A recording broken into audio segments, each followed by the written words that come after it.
Hello BookTube, my name is Elizabeth and welcome to Book Babble.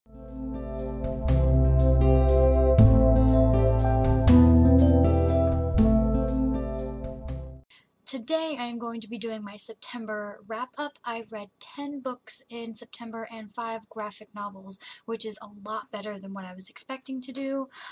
First, I do want to make sort of an announcement about how I am going to do my reviews and wrap-ups from now on. I want to start incorporating other forms of media in my wrap-ups, and because my wrap-ups already are so long when I do them per month, when I just do a September, wrap up or August wrap up, they're already really long. So what I'm going to be starting to do instead is I'm going to start to do a weekly wrap up, and I'm going to just include the forms of media that I consume, mostly focusing on books and then a little bit about TV shows. If I see a movie in that week, I'm also going to do a wrap up on that, and I will also include short reviews on some of those books that I really enjoy and I have a lot to say about. I will do an individual review on each of those books in a separate video, but mostly I'm just going to do them in one wrap-up video of all the forms of media that I consume. So with that said, let's do my last monthly wrap-up, and the first book that I read in September was The Night Circus by Erin Morgenstern. I recorded the first half of my September wrap-up earlier on in the month, and I had forgot to mention that I read this book first. I read half of it in August, half of it in September. I finished it on September 1st, actually, so I'm just going to include it, and this book was the Booksplosion Book of the Month for September, and it was very good. I really enjoyed it. The way that it came full circle by the end of the book I loved, and just the writing style and the technique and the plot were all amazing. I gave this a 5 out of 5 stars.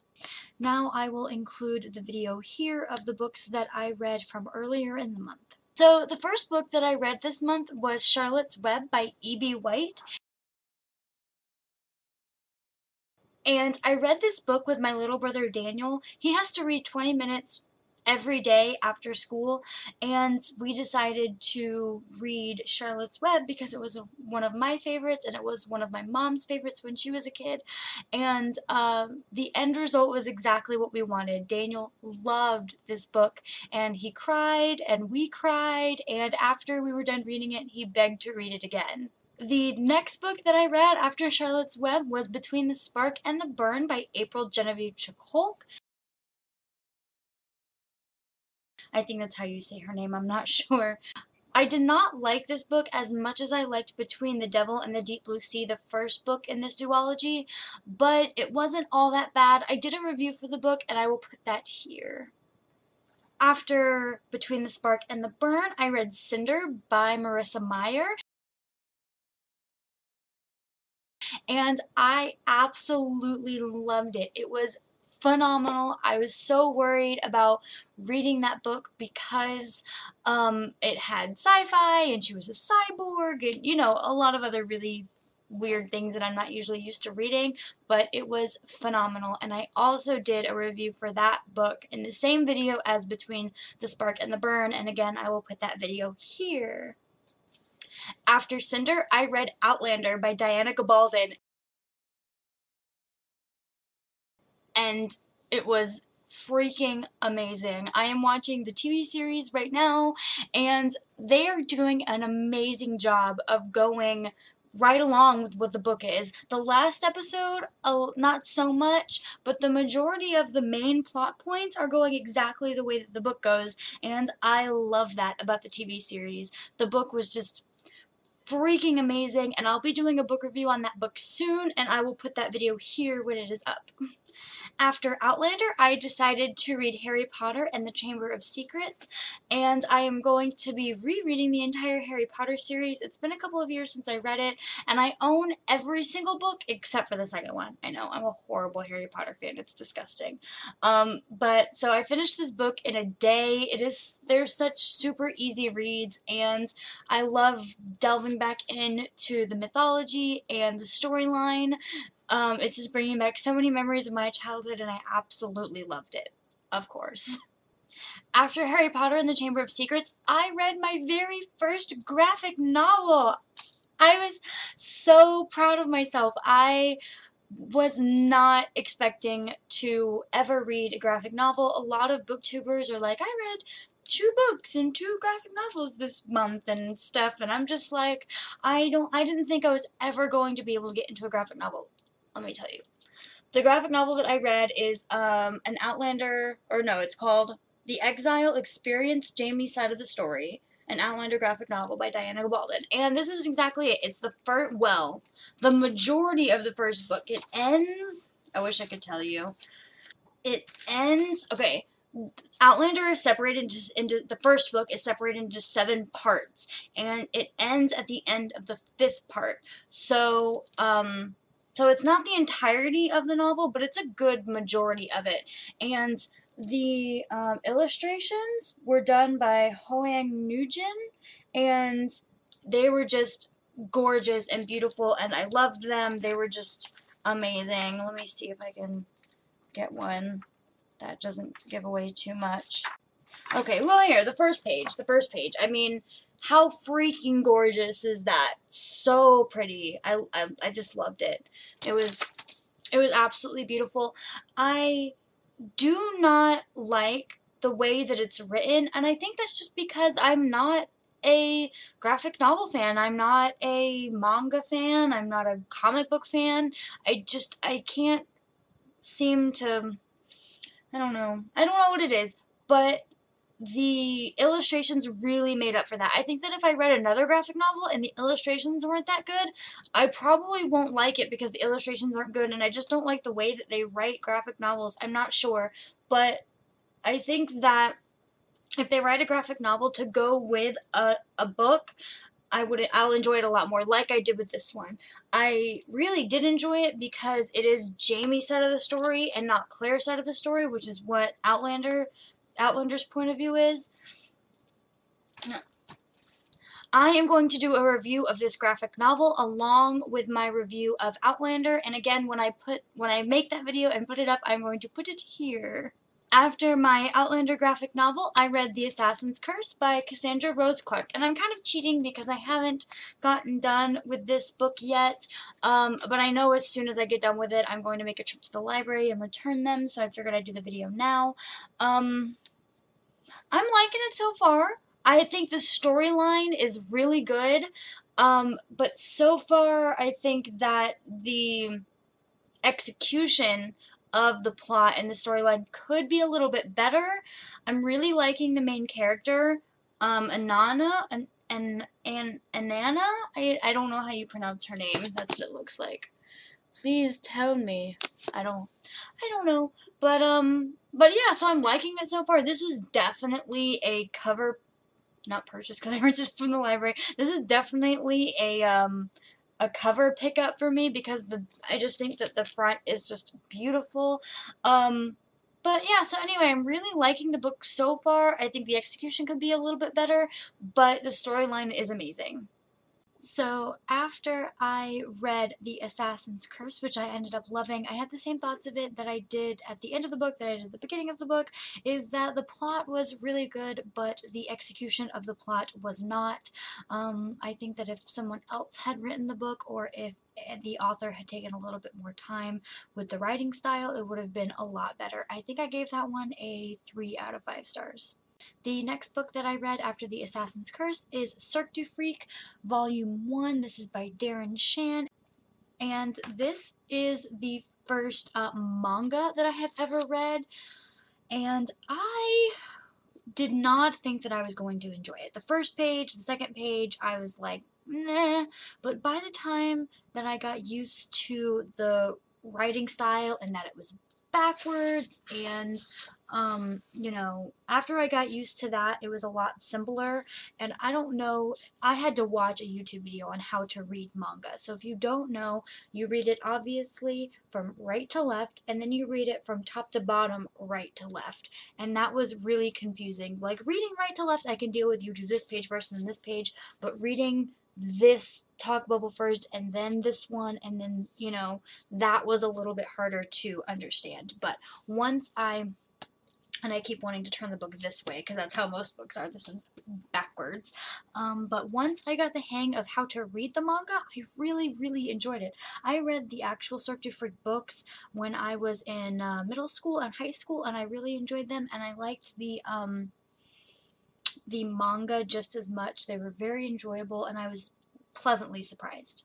So after I read Cirque du Freak, I read Rumble by Ellen Hopkins, and I misspoke at the beginning of the video. This is the Booksplosion book of the month for September, and Night Circus was the Booksplosion book of the month for August. And this is by Ellen Hopkins, and if you don't know about Ellen Hopkins, she writes completely in free verse, and if you're not sure what free verse is, I didn't know either. I had to actually look it up.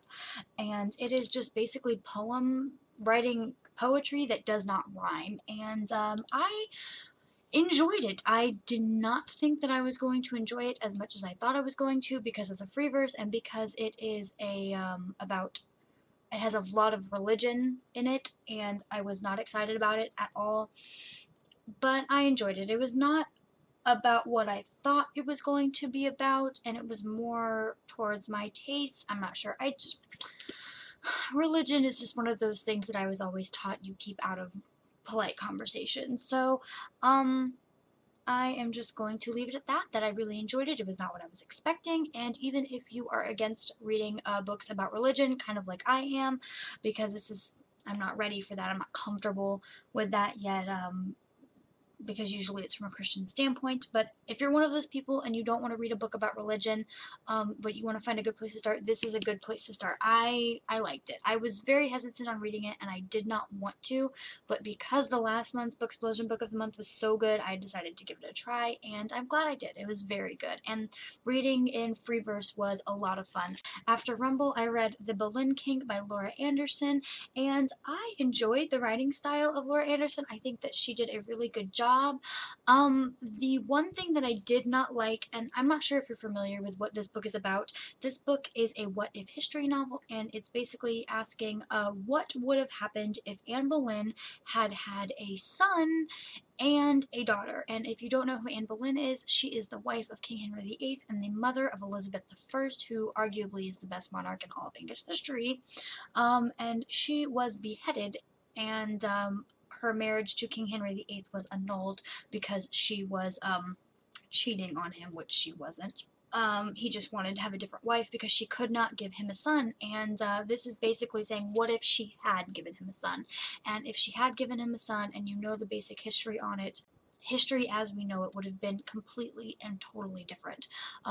Queen Elizabeth I probably would have never became queen. Mary Tudor, Henry VIII's first daughter, would have never became queen, and she is known as Bloody Mary. And if you want to think about it long term, Virginia wouldn't be named, the state of Virginia would not have been named Virginia, and we might still be speaking with a British accent. So yeah, after talking about all of the possibilities that could have or could not have happened if Anne Boleyn had had a boy, I'm just going to leave it that I was kind of wanting something more cause and effect long term, but this is a 3 or 4 book series, and I have a feeling that the rest of the series is going to be more long term, which is what I was looking for. But other than that, I really, really enjoyed the book, and if you enjoy history whatsoever, I would suggest picking up this series. After The Other Boleyn King, I read Cinderella, and this is by Chris Robertson and Sean McManus, and I didn't enjoy this at all. It sucked. I mean, the pictures were good. I just didn't like the storyline, I didn't like the plot, I don't know. I didn't enjoy this whatsoever, and it actually has a pretty high rating on Goodreads, but I just wasn't my thing. After Cinderella, I read Deadpool, Monkey Business, and I kind of have been wanting to get into more comic book graphic novel type things, because I'm really enjoying these graphic novels, but the Deadpool movie comes out soon, so I figured I would pick it up and read it, and I really enjoyed it. It is funny, and the pictures are good, and I had a good laugh. I enjoyed reading it. After the Deadpool comic, I read Divergent by Veronica Roth, and I love this book. I heard a lot of things about people loving the first two books and then hating the third one, but I like to make my own opinion, so I'm going to read the entire series, and this book was absolutely phenomenal. If you love The Hunger Games, you'll absolutely love Divergent. The last two things that I read this month were A Game of Thrones, the graphic novel, volumes 1 and 2. I already returned volume 1 to the library, and this is volume 2. I actually read volume 1 earlier this month, and I just forgot to put it on my Goodreads, and I didn't think about it until just now when I had volume 2 on there. And they were both amazing. The pictures in this graphic novel are just so good. Probably the best of the few graphic novels that I've read so far. These are definitely the best pictures. They are really, really good. Now, a book that I am currently reading right now is Stephen King, The Drawing of Three. I started reading this book a long freaking time ago, like months ago. My boyfriend wanted me to read the series. I read The Gunslinger. This is the second book in the Dark Tower series. I'm about that much through it. David from Lit Journal had an idea, reading more often and reading more books per month, and one of his ideas is having a bathroom book. And his excuse was, you know, we spend a good couple minutes in the bathroom every single day, and why not have a book that's specifically for the bathrooms? Because there are so many good young adult novels out there, I just couldn't find the time or the want to sit down and read this entire book before moving on to a different book. Instead of letting it sit there on my shelf half read, I decided to use it as my bathroom book, and I am liking the result. I am getting farther every day, only a couple of pages, but it's better than nothing, and I feel more accomplished with my TBR pile because I have 3 books right now that are half read. The first one is A Game of Thrones by George R.R. Martin, the actual book. The second one was A Drawing of Three, and then the third one was Ender's Game, and I just couldn't find it in myself to pick up those books and sit down and read them, probably because they're not my favorite genre, and they were you know, there were other books that I wanted to read more, but having one of them as my bathroom book has really, really helped me, and I think it's a wonderful, magnificent idea. So that is my September wrap-up. Thank you guys so much for coming. Look forward now to my weekly wrap-ups. Every week, probably around Saturday or Sunday, I am going to be doing my weekly wrap-ups again of the books that I've read, the shows that I've watched, and the movies that I've watched. Mostly it's going to be focusing on shows, obviously, because this is a booktube channel and not a TV show review channel or anything like that. But anyways, guys, thank you again so much for coming. If you like it, don't forget to thumbs up and subscribe and comment in the comment section so I know that you guys are enjoying it. And I guess I will see you guys next time. Bye!